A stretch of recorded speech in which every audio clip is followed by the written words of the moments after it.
اعوذ باللہ من الشیطان الرجیم بسم اللہ الرحمن الرحیم۔ جن لوگوں نے کفر کیا اور اللہ کی راہ سے روکا، اللہ نے ان کے اعمال برباد کر دیے، اور جو لوگ ایمان لائے اور اچھے کام کیے اور اس پر بھی ایمان لائے جو محمد صلی اللہ علیہ وآلہ وسلم پر اتاری گئی ہے، اور دراصل ان کے رب کی طرف سے سچا دین بھی وہی ہے، اللہ نے ان کے گناہ دور کر دیے اور ان کے حال کی اصلاح کر دی۔ یہ اس لیے کہ کافروں نے باطل کی پیروی کی اور مومنوں نے اس دین حق کی اتباع کی جو ان کے لیے اللہ کی طرف سے ہے۔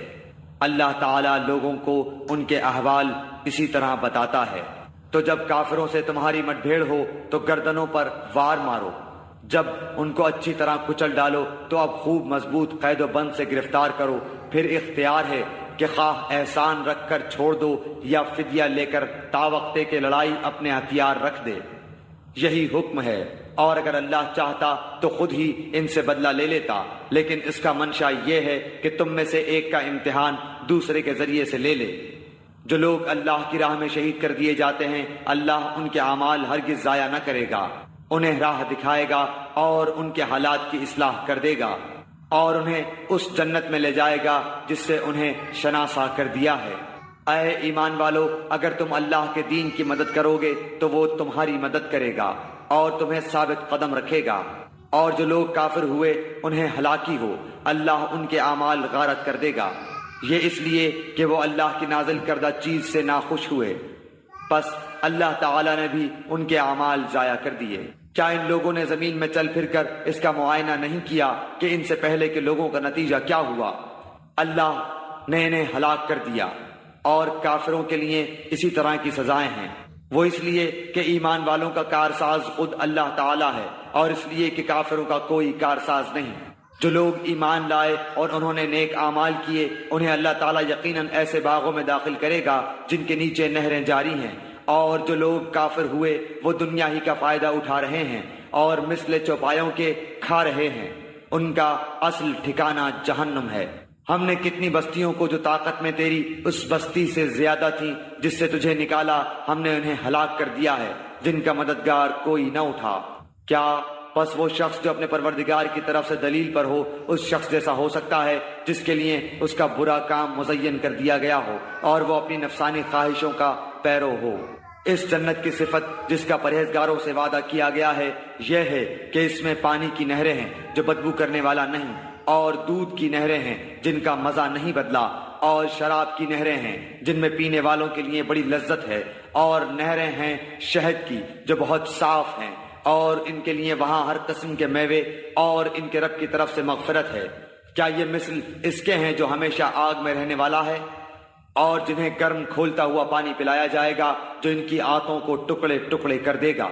اور ان میں بعض ایسے بھی ہیں کہ تیری طرف کان لگاتے ہیں، یہاں تک کہ جب تیرے پاس سے جاتے ہیں تو اہل علم سے بوجہ کن ذہنی اور لاپرواہی کے پوچھتے ہیں کہ اس نے ابھی کیا کہا تھا۔ یہی لوگ ہیں جن کے دلوں پر اللہ نے مہر کر دی ہے اور وہ اپنی خواہشوں کی پیروی کرتے ہیں، اور جو لوگ ہدایت یافتہ ہیں اللہ نے انہیں ہدایت میں اور بڑھا دیا ہے اور انہیں ان کی پرہیزگاری عطا فرمائی ہے۔ تو کیا یہ قیامت کا انتظار کر رہے ہیں کہ وہ ان کے پاس اچانک آ جائے؟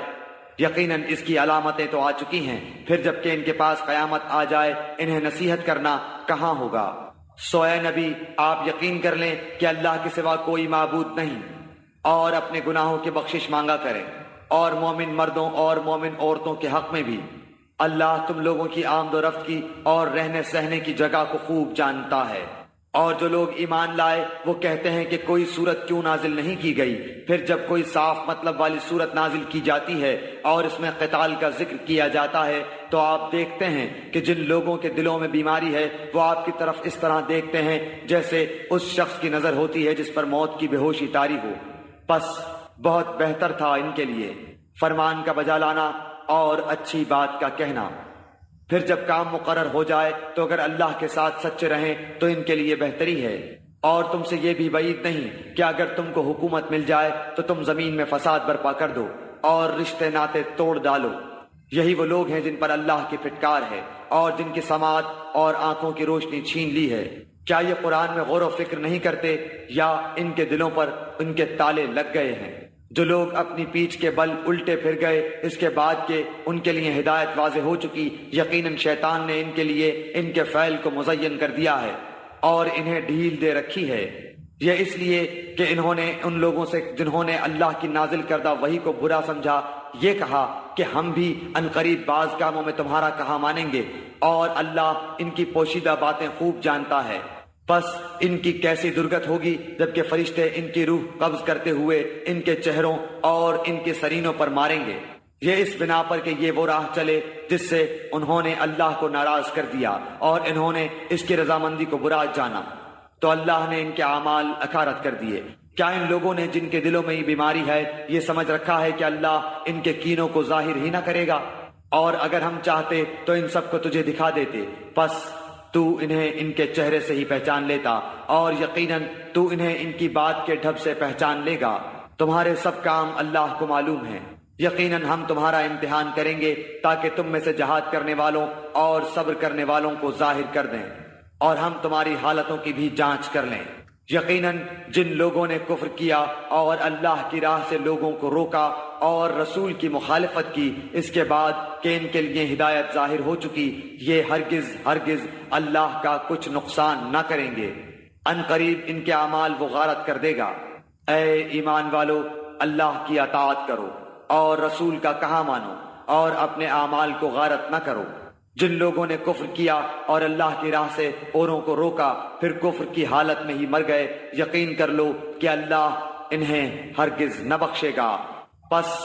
تم بودے بن کر صلح کی درخواست پر نہ اتر آؤ جبکہ تم ہی بلند و غالب رہو گے، اور اللہ تمہارے ساتھ ہے، ناممکن ہے کہ وہ تمہارے اعمال ضائع کر دے۔ واقعی زندگانی دنیا تو صرف کھیل کود ہے، اور اگر تم ایمان لے آؤ گے اور تقوی اختیار کرو گے تو اللہ تمہیں تمہارے اجر دے گا، اور وہ تم سے تمہارے مال نہیں مانگتا۔ اگر وہ تم سے تمہارا مال مانگے اور زور دے کر مانگے تو تم اس سے بخیلی کرنے لگو گے اور وہ تمہارے کینے ظاہر کر دے گا۔ خبردار، تم وہ لوگ ہو کہ اللہ کی راہ میں خرچ کرنے کے لیے بلائے جاتے ہو تو تم میں سے بعض بخیلی کرنے لگتے ہیں، اور جو بخل کرتا ہے وہ تو دراصل اپنی جان سے بخیلی کرتا ہے۔ اللہ تعالی غنی ہے اور تم فقیر اور محتاج ہو، اور اگر تم روگردان ہو جاؤ تو وہ تمہارے بدلے تمہارے سوا اور لوگوں کو لائے گا جو پھر تم جیسے نہ ہوں گے۔